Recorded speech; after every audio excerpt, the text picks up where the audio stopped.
আমার বক্তব্যের প্রথমেই আমি শহীদ ওসমান হাদির আত্মার মাগফিরাত কামনা করছি। প্রিয় সহকর্মীবৃন্দ, আমাদের যে এই আজকের অনুষ্ঠানটি, এই অনুষ্ঠানটি কি আমরা নাম কি দিয়েছি? আমরা নাম দিয়েছি যে জুলাই শহীদদের স্মরণে স্থাপিত ডিজিটাল স্মৃতিস্তম্ভ। জুলাই আন্দোলনে আমরা আমাদের যে সকল ভাইদেরকে হারিয়েছি, যারা শহীদ হয়েছেন, স্বাভাবিকভাবেই তারা এই প্রজন্মের তরুণ সদস্য ছিলেন। এই প্রজন্মের বা এই যুগের অন্যতম আবিষ্কার বা অন্যতম খুব পপুলার একটি মাধ্যম হচ্ছে আইটি মাধ্যম, ইন্টারনেট যেটিকে আমরা বলি। স্বাভাবিকভাবেই এই ইন্টারনেটের সাথে আমাদের তরুণ প্রজন্ম যারা এখন, তাদের একটা খুব নিবিড় সম্পর্ক রয়েছে। কিন্তু এই ইন্টারনেটের একটি হয়তো সমস্যা রয়ে গেছে, সেটা হচ্ছে ব্যয়বহুল। সবার জন্য অনেক সময় এফোর্ড করা সম্ভব হয়ে ওঠে না। আবার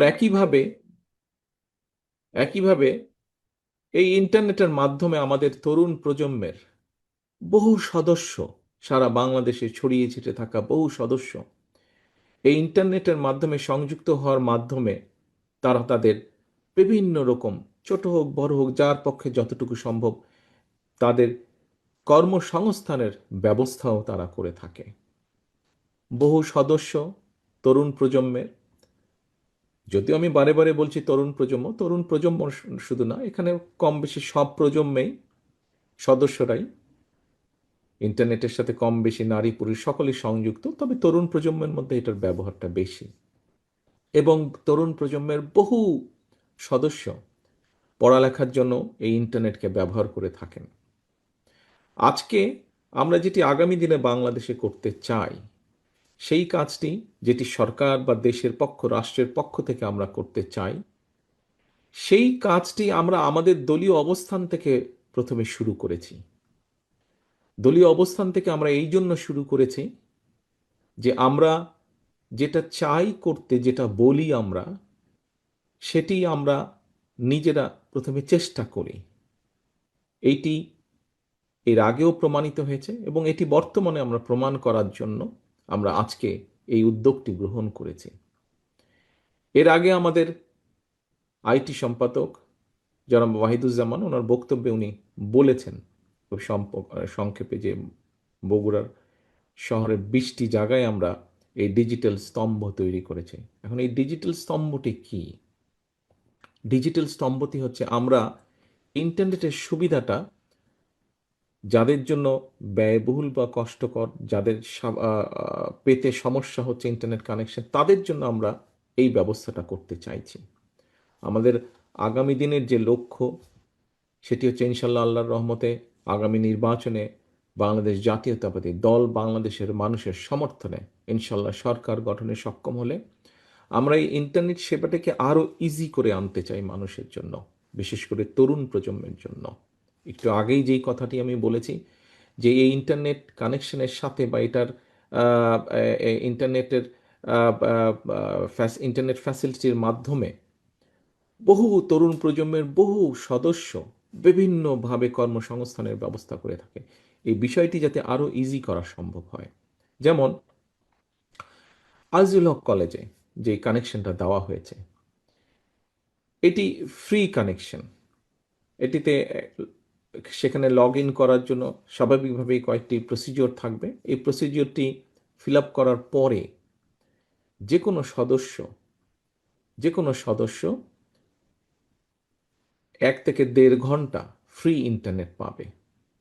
এখন আপনারা হয়তো প্রশ্ন করতে পারেন, শুধু 1-1.5 ঘন্টাই পাবে? না, 1-1.5 ঘন্টা পাবে না। 1 ঘন্টা বা 1.5 ঘন্টা পরে সেটা ডিসকানেক্ট হয়ে যাবে, তখন আবার নতুন করে সে ওটাতে লগ ইন করতে পারবে। অর্থাৎ তার যতক্ষণ সময় সেটি করতে পারবে এবং এটির জন্য তাকে কোনো পে করতে হবে না। এর মাধ্যমে কি হবে, যারা ছাত্রছাত্রী তারা তাদের ইন্টারনেট সংক্রান্ত যেগুলা পড়ালেখার বিষয় আছে, সেই কাজগুলো তারা সম্পন্ন করতে পারবে। আমাদের তরুণ সমাজের অনেকে আছে যারা হয়তো ইন্টারনেটে বিভিন্ন রকম কাজ করে থাকে। কেউ হয়তো অনলাইন শপিংয়ের কাজ করে থাকে, বিভিন্ন জিনিস এখান থেকে কিনে ওখানে সে বিক্রি করছে ইন্টারনেটের মাধ্যমে। কেউ হয়তো ডিজাইনিংয়ের কাজ করে থাকে, কেউ হয়তো ডাটা প্রসেসিংয়ের কাজ করে থাকে, কেউ হয়তো কল সেন্টারের কাজ করে থাকে। অর্থাৎ এই মানুষগুলোকে যতটুকু সম্ভব একটু হলেও সুবিধা তৈরি করে দেওয়া, যাতে তাদের কাজের জন্য কিছুটা সুবিধা হয়।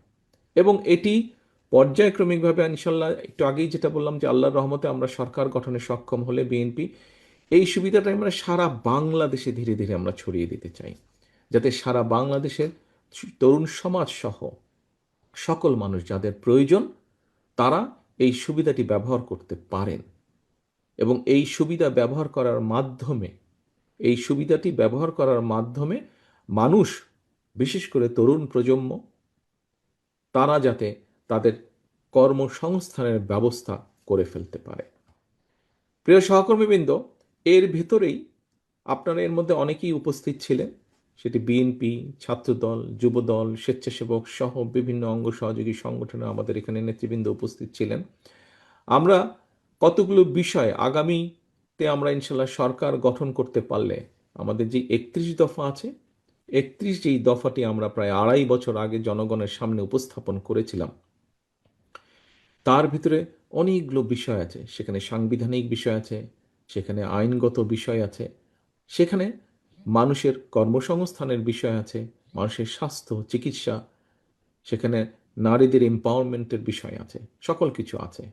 কিন্তু যেহেতু 31 দফা মানুষের জন্য সবসময় মনে রাখা সম্ভব হয় না, সেই জন্য ওটাকে ছোট করে নিয়ে এসে আমরা 7টি বিষয় আপনাদের সামনে উপস্থাপন করেছি। যেমন একটি খুব পপুলার বিষয় ফ্যামিলি কার্ড। এর মধ্যে নিশ্চয়ই সবাই ফ্যামিলি কার্ডের সাথে পরিচিত হয়েছেন না আপনারা? ফ্যামিলি কার্ডের সাথে এই ফ্যামিলি কার্ডটি আমরা তো মানুষের মধ্যে পৌঁছে দিতে চাই। বিশেষ করে নারীদের কাছে এই ফ্যামিলি কার্ডটি হবে নারীদের কাছে। আমরা কৃষক কার্ড বা ফার্মার্স কার্ড একটা ইন্ট্রোডিউস করতে চাই, যেটি আমাদের প্রান্তিক ক্ষুদ্র মাঝারি কৃষক যারা আছেন তাদেরকে সহযোগিতা করার জন্য আমরা এটি পৌঁছে দিতে চাই। আমরা দেশের শিক্ষার্থী যারা আছে, আগামী ভবিষ্যৎ প্রজন্ম যারা আছে, তাদের শিক্ষা ব্যবস্থা, শিক্ষাই হচ্ছে জাতির মেরুদণ্ড।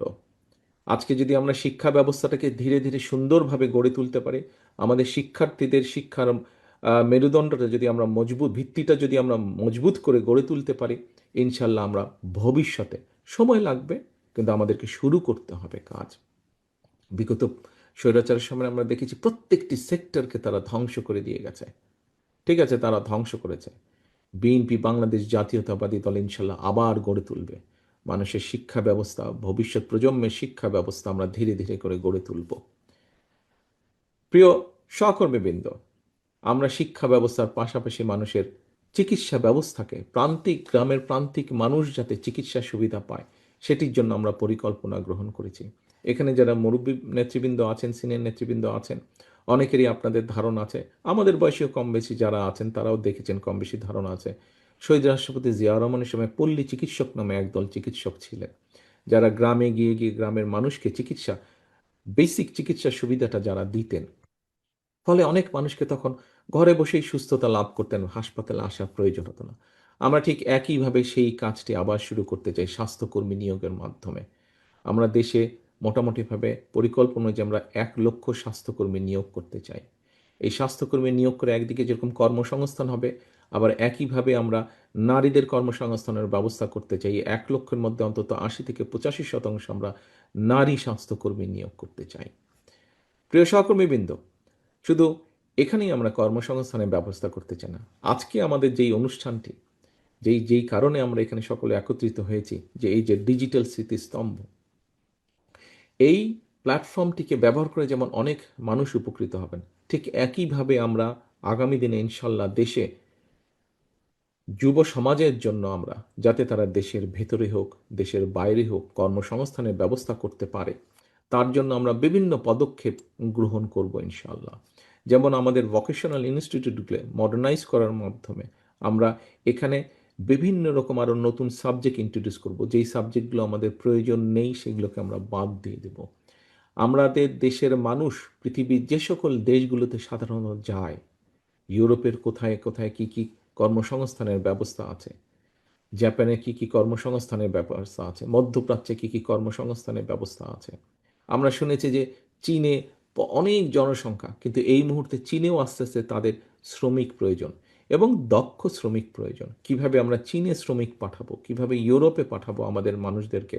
কিন্তু শুধু শুধু পাঠাবো না, আমরা আমরা তাদেরকে ভাষা শিক্ষা দেব, তাদেরকে বিভিন্ন প্রকার ট্রেনিং আমরা দিব, যে যেই কাজটি সে গিয়ে ওখানে সহজে যাতে সে চাকরি পেতে পারে। আমরা এইভাবে পুরো পরিকল্পনা সাজাচ্ছি।